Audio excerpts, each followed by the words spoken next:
Explorers of the unknown, welcome back. Let's expand our horizons with today's question.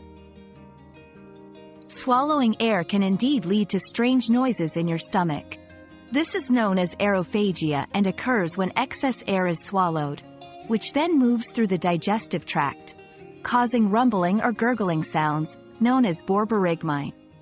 To reduce these noises, try eating more slowly, avoid carbonated drinks, and limit chewing gum or smoking, as these can all cause you to swallow more air. Your daily dose of discovery ends here, but the journey of learning never stops. Subscribe and join us again for more answers tomorrow.